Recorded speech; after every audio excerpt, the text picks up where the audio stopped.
Due to an apparent rise in demand for child-sized coffins in the 60s and 70s, the British government decided it would probably be best to educate the common folk on how to keep their kids alive long enough to sell them full-priced adult coffins. Introducing the public information film. So, anyone who remembers these things probably remembers them surfacing during the 60s and 70s, being used by TV stations to fill time that the channel couldn't sell to advertisers. Their unscheduled nature meant presumably some nights you'd be halfway through your stories only to have it be interrupted by graphic child death, which sounds like a plus to me, but some people are sensitive about this stuff. Truth be told, there are dozens of PIFs I could show you, but today I want to focus on the whole dead kid angle, so I'm going to be looking at two somewhat well-known examples. First up is Play Safe. Don't let the lighthearted theme fool you.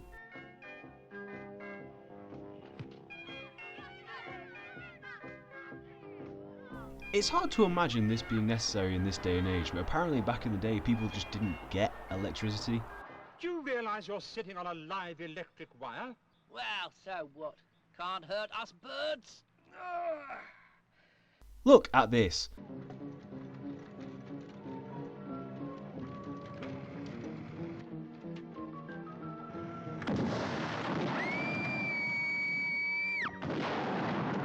I can understand the kite segment. It may not be obvious to people that anything can conduct electricity if it's wet. Watch out! But I mean, come on, did people really do this? The idea of playing in a field next to live wires is alien enough to me. Different time, I suppose, though. The king of bad decisions here is Jimmy, who makes the classic mistake of doing something dumb because a girl asked him to. Where does that get you, Jimmy? I'll tell you, fucking fried, mate. The problem with this extremely violent approach is, I believe, best summed up by David Mitchell on Would I Lie to You. The trouble is that some children are timorous and some children are reckless. Yeah. But in order to save the lives of reckless children, warnings are calibrated for their safety, which the result of which is that the timorous live in a state of perpetual terror. Yeah, what I needed to be told is, you know what, most days you won't die, it's fine. You know. That being said, let's move on to the main event, Apaches. Apaches is a cautionary story on the dangers of playing near farm equipment, following a group of kids playing cowboys and Indians. We're introduced to our cast by our narrator and protagonist, Danny, who is kind of an arsehole, really.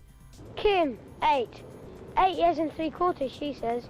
That means she's 8. Sharon, 9. Apache women weren't just squaws, they often fought too. Michael, wearing a red band. He's daft. The Apaches never wore red.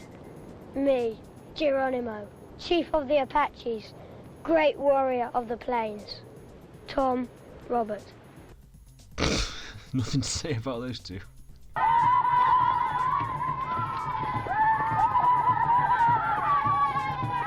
Oh shit, one's down already.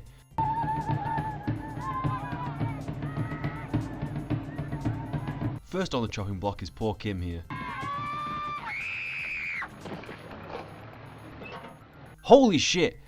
Now what really makes Apaches disturbing and stand out among public information films isn't the fact that the kids die, it's the creepy Children of the Corn-ass way the remaining kids watch.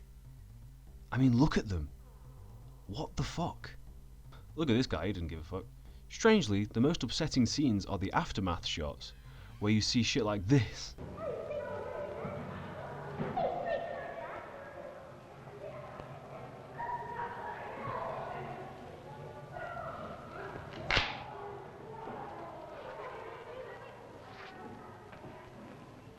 It's just so understated and needlessly sad.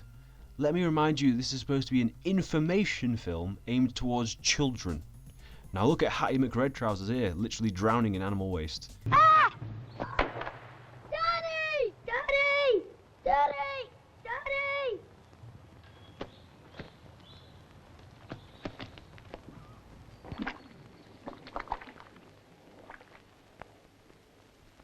He screams to Danny for help. Danny doesn't care. As far as he's concerned, this is just a natural part of life. By far the most disturbing scene starts out rather innocently. The kids even have the forethought not to drink the unmarked chemical they find in the farmhouse. Well, all besides Sharon here. Oh, it's horrible! Let's just say it doesn't end well for her. Somehow, after all of this, these kids still haven't realised that maybe playing at the farm is a bad idea. You'd think the parents would have something to say, maybe? Like, hey, maybe don't play at the farm that all your friends have died at this week. Well, apparently not, because here we are.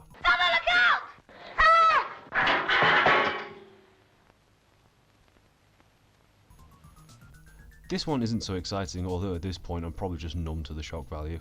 One thing has changed though, Danny actually seems to care now. Michael, on the other hand, disgusted. How dare you ruin another playtime. Hates you.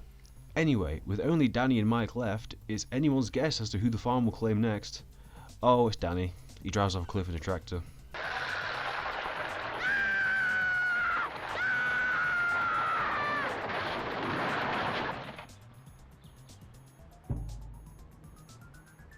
Alright then, bye.